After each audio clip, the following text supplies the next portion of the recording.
The day I buried my daughter, my parents left before the last prayer. They had a pool party to get to. I stood at that grave in the July heat holding a single white flower, watching their car pull out of the cemetery parking lot before the pastor finished speaking. There were maybe 14 people standing with me. My parents were not two of them. I had called my mother 3 times the week before, asking her to please come early, to please stay close, to please just be there. She had said yes every time. And on the day that mattered most, she was gone before the dirt was even settled over the smallest casket I had ever seen. I do not tell this story because I want sympathy. I tell it because what happened next, what I built in that silence, what I found out, and what those same people came back asking for, is the kind of truth that changes everything you ever believed about the word family. Before we go any further, I want to ask you something honest. If you had been standing in Patricia's place that day, not just grieving a loss, but watching the people who were supposed to love you unconditionally drive away from your child's grave, would you have forgiven them? Would you have called them the next morning and pretended it was okay? Or would something have broken open inside you that day, something that could never be repaired with an apology? Think about that as this story unfolds. Because what Patricia chose to do with that grief is not what most people would expect. My name is Patricia. I was 31 years old when my daughter Lily was buried. She was 4 months old. She had never learned to laugh out loud yet, but she had started to try. I know because I was there every morning watching her face change, watching her figure out the world. And then one morning she was gone. The doctors called it SIDS, sudden infant death syndrome. A name that sounds clinical and distant, like it happened to a statistic somewhere, not to a baby who smelled like warm milk and soft skin, and who was the only thing in my life that had ever made me feel like I was exactly where I was supposed to be. I had married Marcus 3 years before Lily was born. Marcus was a quiet man who worked long hours at a shipping company and came home tired most nights, but he loved me in the steady, reliable way that I had always needed. We were not rich. We lived in a 2-bedroom apartment in a mid-sized city in Georgia, and we were careful with money. When I got pregnant with Lily, we both cried in the bathroom of that apartment holding a plastic test. Good tears, real tears. The kind that come from a place of pure hope. My parents, Robert and Diane, lived about 40 minutes away in a larger house in the suburbs. My father had retired from working at a manufacturing plant, and my mother had spent most of her adult life managing the social calendar of their neighborhood and their church group. They were comfortable. Not wealthy, but comfortable enough that when I was growing up, I never lacked for anything material. What I lacked was harder to name. I grew up feeling like I was always slightly on the outside of their real lives. Like I was a responsibility they had taken seriously, but not a person they had ever been genuinely curious about. When I told them about Lily, my mother cried happy tears at the restaurant where we announced it, and she squeezed my hand across the table and told me this was the most exciting thing that had ever happened to this family. My father smiled his slow, careful smile and said he was proud. For a while, it felt like Lily was going to be the thing that finally pulled us all together. For a while, it felt like my mother was actually going to show up for me in the way I had always quietly hoped for.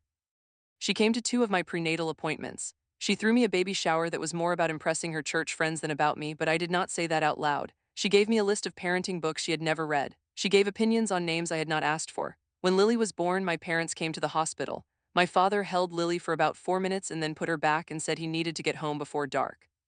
My mother stayed longer, but spent most of that time on the phone with someone from her church group discussing a fundraiser. I told myself this was just how they were. I told myself that once they settled into being grandparents, it would get easier. I told myself that people show love in different ways. Lily died on a Thursday in early spring. She was in her bassinet. I had checked on her at midnight and she had been fine. I went back to sleep. When I woke up at 3 in the morning, something felt wrong. I cannot explain it. I just felt wrong. I went to her room and she was already gone. The ambulance came, then the hospital, then the words from the doctor that I will carry in my chest for the rest of my life. I called my mother from the hospital at 4 in the morning. She answered on the third ring, groggy and confused. When I told her, she made a sound I had never heard from her before, a low, broken sound. She said she was coming. She did not come that night. She came the following morning at 11 after she had slept, showered, and made a full breakfast. I know this because she mentioned it when she arrived, telling me she needed to be strong for me and that she could not do that if she was exhausted. I did not say anything. I was too empty to fight. The funeral was scheduled for the following Saturday. I chose a small ceremony, just close family and a few friends. I could not afford a large service, and honestly, I did not have the energy to perform grief in front of a crowd. I wanted something quiet and true. I wanted to stand at that grave and say goodbye to my daughter with people around me who actually loved her. The week before the funeral, I called my mother every day. I asked her to please come early on Saturday. I asked her to sit with me. I asked her to stay close. She said yes every time in that warm, certain voice she used when she wanted to sound dependable. She said, "Of course, Patricia." She said, "I will be right there, Patricia." She said, "You will not be alone, Patricia." On the Friday before the funeral, I found out something. My cousin Renee texted me late that evening asking if my parents were really going to skip part of the funeral for the Henderson barbecue. I stared at that message for a long time. I did not know what the Henderson barbecue was. Renee explained. The Hendersons were neighbors of my parents, and every July they hosted a large pool party at their home. It had become something of a neighborhood institution. My parents had apparently told several people that they planned to make the funeral, but would need to leave by noon to get there in time for the party. The funeral was scheduled to start at 10 in the morning. I did not call my mother that night. I sat with that information and let it settle into my bones. A part of me kept searching for the misunderstanding. Maybe Renee had gotten confused. Maybe the dates were wrong. Maybe my mother had already told the Hendersons no. I held on to those maybes because the alternative was something I was not ready to feel on the night before I buried my daughter. My parents arrived at the funeral at 10:15. They were 15 minutes late. My mother hugged me in the parking lot and whispered that traffic had been terrible. She smelled like her good perfume, the one she wore for important social occasions. My father shook hands with Marcus and stood quietly near the back for most of the opening words. At 11:48 in the morning, I saw my mother lean toward my father and say something close to his ear. My father nodded. They both looked at their watches. The pastor was still speaking. We had not yet moved to the graveside portion of the service.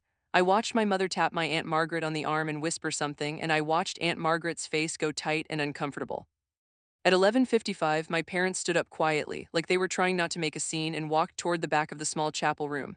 My mother caught my eye as she passed and gave me a small, apologetic smile, the kind you give someone when you're leaving a dinner party early and you feel a little bad about it but not bad enough to stay.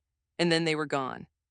Through the glass doors at the back of the chapel, I could see them in the parking lot, my mother adjusting her hat, my father opening the car door. They drove away. The pastor finished speaking. We walked to the graveside. I stood there holding that white flower and I looked at the faces around me. Marcus, his mother, Renee, a few friends, the pastor, and the two empty spaces where my parents should have been. The ground was dry and hard. The sun was too bright. My daughter was in a casket the size of a hope chest, and my parents were on their way to a pool party. I did not cry at the graveside. I had spent so many tears in the days before that I was empty. I stood straight. I said goodbye to Lily in the quiet of my own heart. And somewhere in that stillness, something inside me made a decision that my mouth had not yet spoken out loud. I was done explaining myself to people who would never understand what they had done. I drove home in silence.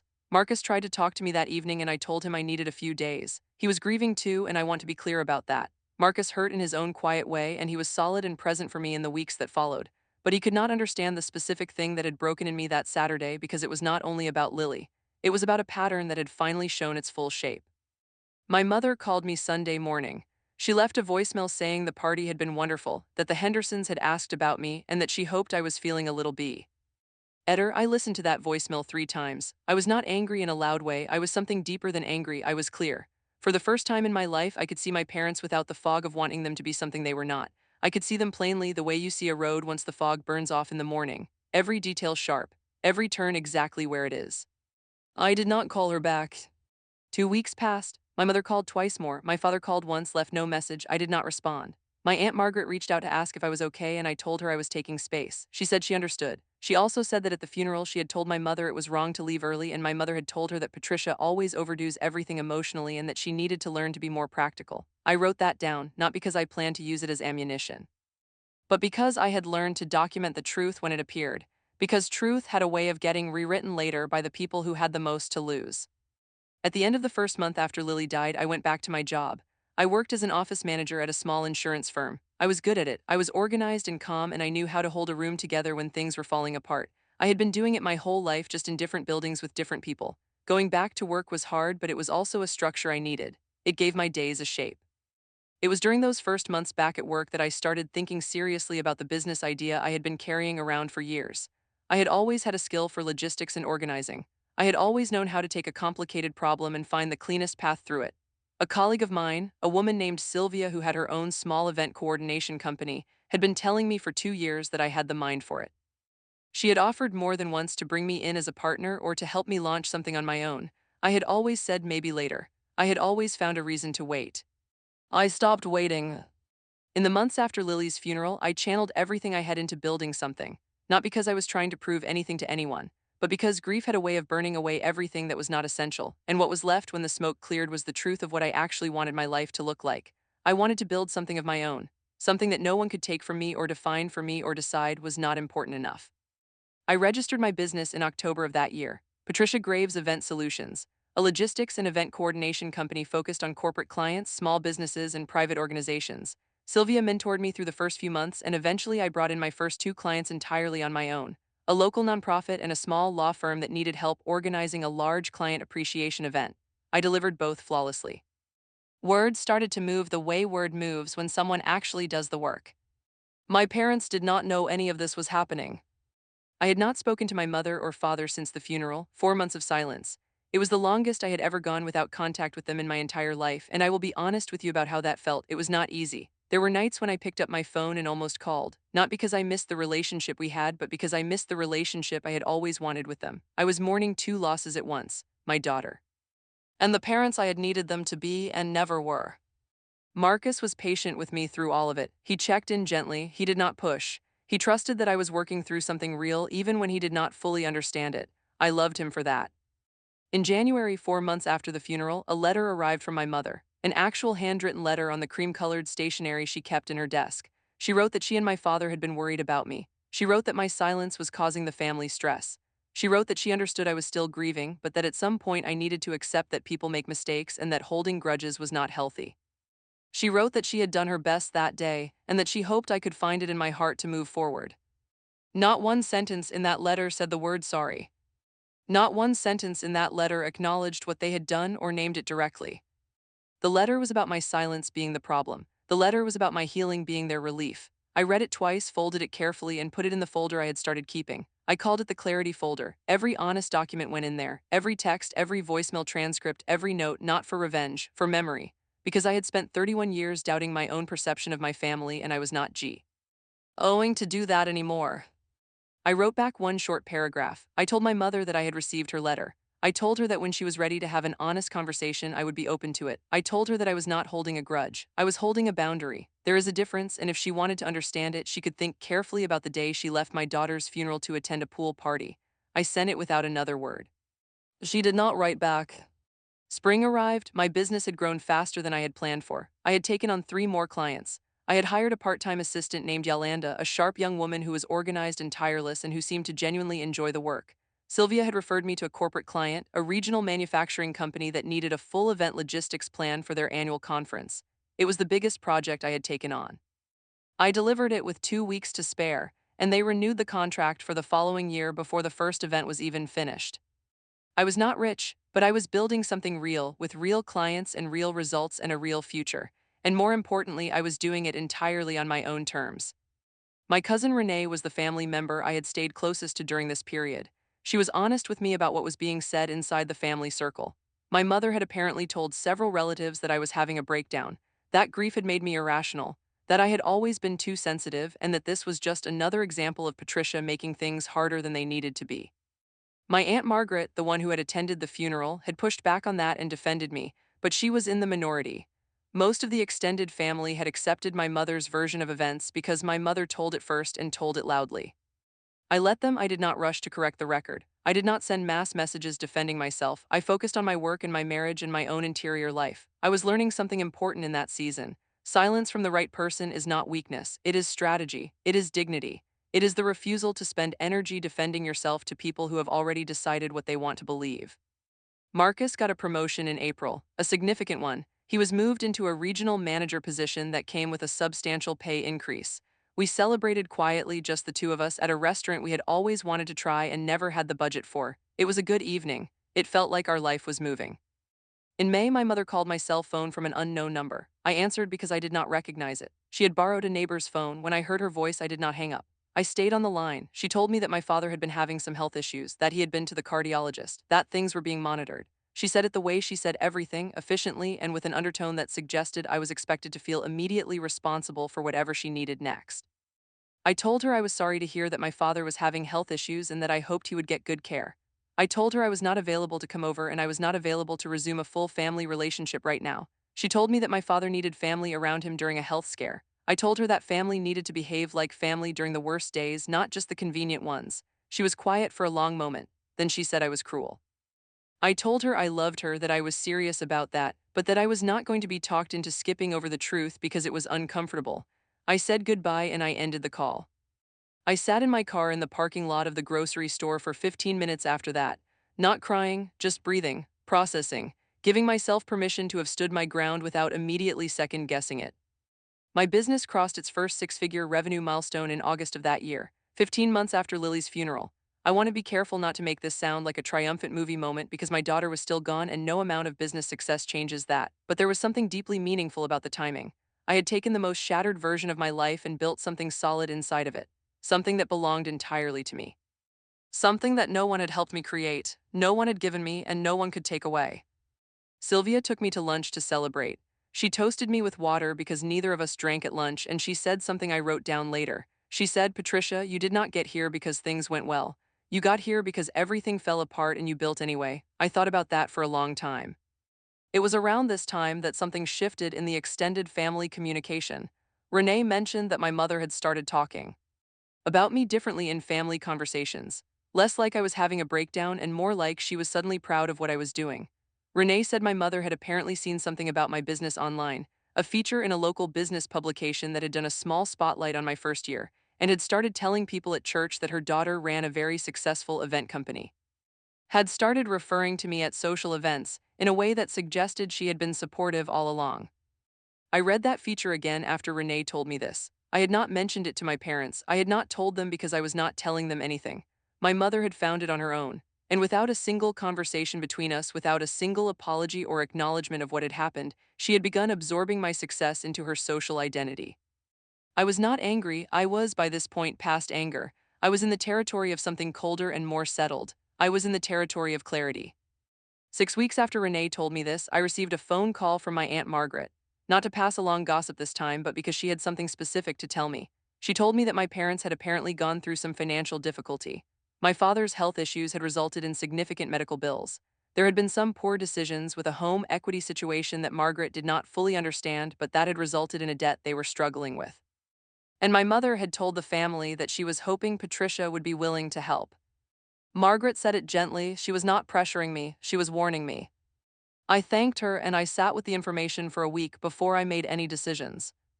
There are people in the world who will hear this part of the story and tell me I should have helped regardless, that they were my parents, that blood is blood. I understand that argument. I spent most of my life inside that argument, which is exactly why I understood it well enough to look at it clearly now. My parents did not come to me directly. My mother called my cousin Renee and asked Renee to ask me. My father, from what I understood, had told a brother of his that Patricia had money now and could probably help them out if she wanted to. Nobody came to me directly with the whole truth. Nobody sat across from me and said, "Patricia, we made mistakes, we are struggling, we need help, and we are asking you directly as your parents." Instead, I received third-hand messages passed through relatives, each one carefully worded to avoid naming exactly what they were asking for, and to avoid acknowledging exactly why the relationship between us was broken. It was the same pattern, different stakes. I decided what I was going to do. I called my mother directly. I told her I had heard through the family that there were some financial difficulties. I told her I was open to a conversation. She came alive on the phone in a way that told me she had been waiting for this. She started explaining the medical bills, the home equity situation, the pressure they were under. She said it had been a very hard year. She did not say anything about the funeral. She did not say anything about the letter. She moved directly from the hard year to the financial problem, as if the 2 years of silence between us had simply been a long pause in a conversation that could be picked up from wherever felt convenient. I listened to everything she said. I let her finish. And then I said this. I told her that I cared about both of them, that I did not want my father to go without medical care and that I did not want them to lose their home. I told her I was willing to help with specific, documented medical costs, and I named a number that was significant but not open-ended. I said I would send payment directly to the hospital billing office, not as a transfer to their account. And I told her that this help was not the beginning of a resumed relationship. It was a human gesture from a daughter who had not stopped loving her parents, but who needed them to understand that love did not mean returning to a dynamic that had cost her so much for so long. My mother was quiet. Then she said she did not understand why I was making this so complicated. I told her I was making it simple. The complication was hers. She said she thought if I helped them, we could put all of this behind us. I told her that putting things behind us was not the same as resolving them. I told her that I was offering help because I had the means and because it was the right thing to do, not because it was a transaction that purchased a reset. She cried. I stayed calm, not because I did not feel anything, but because I had learned the difference between being moved by someone's tears and being controlled by them. My mother's tears had always worked on me before. They had always been the thing that made me fold, apologize, give more than I had, make peace be. For peace was real. I was not doing that anymore. I made the payment to the hospital the following week. I sent a brief email to both parents confirming the amount and where it had gone. I did not attach emotion to it. I did not lecture. I simply told them what I had done, wished them well, and said I would talk when they were ready to talk honestly. That email sat in silence for 3 weeks. Then my father called me. My father was not a man who called often. When he did, it was usually because something had already become serious. His voice on the phone was different from what I remembered, quieter, a little uncertain. He said he wanted to talk to me. I said I was listening. He said he knew they had not been what they should have been. He said he had been doing a lot of thinking during his health situation. He said some things become clear when you have been sitting in a waiting room waiting for test results, and you start counting the people you can honestly say you showed up for. He was quiet for a long time. Then he said he was sorry about the funeral. He said it plainly without conditions. He said they should not have left. He said no party was worth what it cost, and he had known that even as they were driving away, and he had told himself that Patricia would be fine because Patricia was always fine, and he understood now that was not a truth. It was just a thing he had told himself so he did not have to feel what he had done. I did not say anything for a long moment. Then I told him I appreciated him saying that. I told him I had needed to hear it. I told him it did not fix everything, that trust was rebuilt over time through actions and not just words, but that this was the first real thing that had happened between us in 2 years, and I was not going to pretend it did not matter. My father said he understood. He did not try to rush me toward forgiveness. He just said he was going to do better and that he wanted the chance to try. We talked for about 20 minutes. It was the longest real conversation I could remember having with my father in my entire adult life. When I hung up, I sat very still and let myself feel the full complexity of it, grief and hope at the same time. The strange ache of getting something you had needed for so long that by the time it arrived, you did not know quite what to do with it. My mother did not call to apologize for another 2 months. When she did, it was less direct than my father had been. She talked around the edges of things. She said she knew she could have done more. She said she had been scared after Lily died and that she had handled it badly. She said she was not good at loss. I heard what she was saying, and I also heard what she was not saying, and I made a decision in that moment not to demand the exact words I had always imagined. Because sometimes people give you what they actually have, and forcing them to say the script you wrote in your head only gives you theater instead of truth. I told her I heard her. I told her we could start from where we were. I want to be honest with you about something because I think this part matters. Starting fresh with my parents did not mean returning to the old way. The old way was gone. The old Patricia who kept the peace at the cost of her own truth was gone. What started between us was something more careful, more honest, something with real boundaries underneath it. I told my mother clearly that I needed her to show up, not perfectly, just honestly. I needed to know that if I called and said I needed her, she would come. I needed to know that she saw me as a person and not a role I played in her life. She said she understood, and then over the following months, she actually tried. She started calling just to talk, not just when she needed something. She drove to see me for no reason other than to see me. She met me for coffee once a month, and she actually asked questions about my life and then listened to the answers. It was not the relationship I had dreamed of. It was better in one specific way. It was real. My business continued to grow. By the time 2 full years had passed since Lily's funeral, Patricia Graves Event Solutions had a full staff of 6 employees, 3 long-term corporate contracts, and a reputation in the region that I had built entirely by doing good work and treating people well. I had been featured in 2 more local publications. I had been asked to speak on a small business panel at a regional Chamber of Commerce event. I was not famous. I was not wealthy in the way that makes people comfortable avoiding reality, but I was stable and capable and deeply proud of what I had built inside the hardest chapter of my life. Marcus and I had also started talking about trying again, about the possibility of another child, not as a replacement for Lily, because no one replaces Lily, but as a continuation of the life we wanted to build together. Those conversations were tender and careful, and I will not share them fully here because some things belong only to us. But I will say that the version of Patricia who sat in those conversations was not the same woman who had stood at that graveside holding a white flower 2 years earlier. She was harder in some ways, softer in the right ones. She knew exactly what she would protect and exactly what she would not accept. There was one more thing that happened that I need to tell you about. About 2 years after the funeral, a woman named Charlene reached out to me through my business website. She was the wife of one of the Henderson family, the same family who had thrown the pool party on the day of Lily's funeral. She did not know who I was. She was reaching out because she had seen my work and wanted to hire me for her daughter's wedding. It was a significant contract, a large, elaborate event with a budget that would have been my biggest single project to date. I held this information for a long moment. And then I did something that I think defines who I have become more than anything else in this story. I took the meeting. I met with Charlene at a coffee shop. She was warm and organized and clearly cared deeply about her daughter's wedding. We talked for 2 hours about logistics and timelines and vendor relationships. She was a good client. She had no idea who I was in relation to anything that had happened 2 years before. Why would she? She had simply found a good event coordinator through a search. At the end of the meeting, I told her I would love to take the project. And I meant it. Because the person who had left my daughter's funeral for the Henderson pool party was my mother, not Charlene Henderson. Charlene had not done anything to me. She was just a woman who loved her daughter and wanted her wedding to be beautiful. I planned that wedding flawlessly. It was one of the best events I had ever produced. Charlene's daughter cried happy tears during the reception and came and hugged me and told me that nothing had gone wrong all day and that it had been exactly what she had dreamed of. Charlene left me a review online that called me the most detail-oriented and emotionally intelligent event coordinator she had ever worked with. My mother read that review, I know because she texted me about it. She said she was so proud of me. She said she had shown it to her friends at church, and then she said something I had never expected. She said, "Patricia, I owe you more than I can say." She said, "I know I missed too much." She said, "I hope you know that what you have built is incredible and I am sorry I was not there for more of it." It was not the grand apology scene that movies are made of. It was a text message, but something in the simplicity of it felt more true than a speech would have. I replied with 3 words, "I love you." And I meant them the way I meant them now, fully, clearly, without the desperation underneath that used to live there when I said it. I still visit Lily's grave. I go on the first Saturday of every month. I bring white flowers. Sometimes I go alone. Sometimes Marcus comes with me. Twice now my mother has come. She stands quietly next to me and she does not try to fill the silence with words, which is the most respectful thing she has ever done for me. We just stand there together, two women who lost something, one of us for 4 months, one of us for much longer. I built my life in the space that grief carved open. I did not fill the hole where Lily was, I built around it. I made it something solid instead of something hollow. I learned that the people who were supposed to show up for you do not always do it, and that is a pain so deep it takes a long time to name it clearly. But I also learned that you do not need to wait for the apology to start building. You do not need to wait for the explanation to start healing. You do not need to stay small while you wait for the people who underestimated you to catch up. You can build while they are still figuring out what they missed.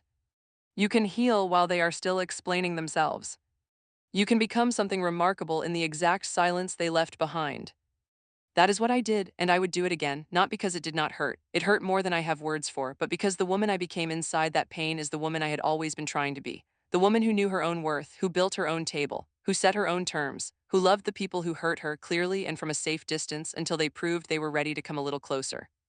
And who carried her daughter with her into every room she ever walked into, not as grief, but as the reason she never again let herself be treated like she did not matter. I am Patricia, I am still here, and that is everything. If you have ever stood at the worst moment of your life and looked around to see who was actually there, you already know what Patricia felt at that graveside. And I. If you have ever had to make the hard choice between keeping the peace and keeping your own sense of worth, then you know the weight of that too. I want to hear from you. Drop a comment below and tell me, have you ever had to create distance from someone you loved deeply in order to protect yourself? And was there ever a moment when something shifted, when they finally saw what they had done? Patricia's story is about that shift, about what you build in the waiting. About the kind of quiet, unannounced strength that comes from deciding you are worth showing up for, even when the people who should have shown up first were somewhere else entirely.